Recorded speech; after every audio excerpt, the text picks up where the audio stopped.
3.86 લાખ રૂપિયા એનું ટોચનું સ્તર હતું જ્યારે ચાંદી 29મી જાન્યુઆરી 2026 એટલે આ વર્ષના પહેલા મહિનામાં ચાંદી 4.5 લાખ રૂપિયાની સપાટી ક્રોસ કરી ગઈ હતી। એ પછી લગાતાર ઘટાડાની સ્થિતિ જોવા મળી કેમ કે જ્યારે 4.5 લાખ આસપાસ ચાંદી પહોંચ્યું ત્યારે જે લાંબા સમયથી રોકાણ કરીને બેઠા હતા એમણે મોટા પાયે પ્રોફિટ બુકિંગ કર્યું। એ પ્રોફિટ બુકિંગનો ઘટાડો હજુ પૂરો નહોતો થયો, ત્યાં મિડલ ઇસ્ટમાં જે યુદ્ધ થયું એના કારણે વૈશ્વિક અનિશ્ચિતતાઓ વધી, બીજી બાજુ ડોલર ઇન્ડેક્સ લગાતાર મજબૂત થવા લાગ્યો।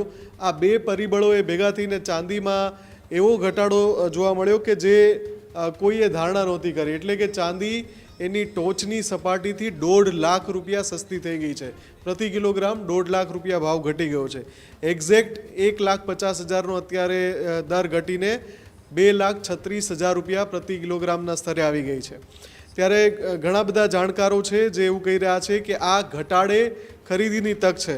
આમ પણ જ્યારે કોઈ ધાતુ એના ઉપલા સ્તરથી નીચે આવતી હોય છે ત્યારે જાણકારો કહેતા હોય છે કે આ ઘટાડે ખરીદીની તક છે। એમાં પણ સોનું અને ચાંદી બંનેને હેજ ફંડ તરીકે જોવા મળે છે, એટલે કે આ બંને ધાતુ એવી છે કે લાંબા ગાળે આ બંને ધાતુએ ક્યારેય કોઈને મોટા નુકસાનમાં નથી નાખ્યા, સિવાય કે જે ચાંદીની અંદર બે ઐતિહાસિક ઘટનાઓ બની હતી, ખૂબ મોટા ક્રેશ આવ્યા હતા, એની પાછળના જે કારણો હતા એ ફ્રોડના કારણો હતા। પણ અત્યારે જે સ્થિતિ છે એ વૈશ્વિક પરિસ્થિતિઓના આધારે છે અને એમ છતાં પણ એવા પરિબળો છે જે ચાંદીને 2026ના અંત સુધીમાં અથવા તો 2027ના મધ્ય સુધીમાં એક એવા સ્તરે લઈ જશે કે અત્યારે જે દરેક ઘટાડે રોકાણ કરે છે એમને ચોક્કસથી ફાયદો થવાનું છે એવું જાણકારો દાવો કરી રહ્યા છે। એના કારણો જે છે એમાં સોલાર યુનિટમાં ચાંદીનો મોટા પાયે વપરાશ, આખી દુનિયામાં સોલાર ઉપર જે ઉર્જાનું જે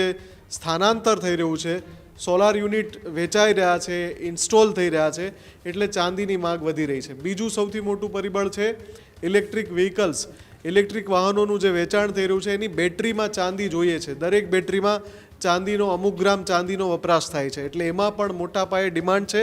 એ સિવાય ચાંદીની જ્વેલરીની પણ અત્યારે એક ફેશન ચાલી રહી છે, ટ્રેન્ડ ચાલી રહ્યો છે, એટલે ત્યાં પણ ડિમાન્ડ છે।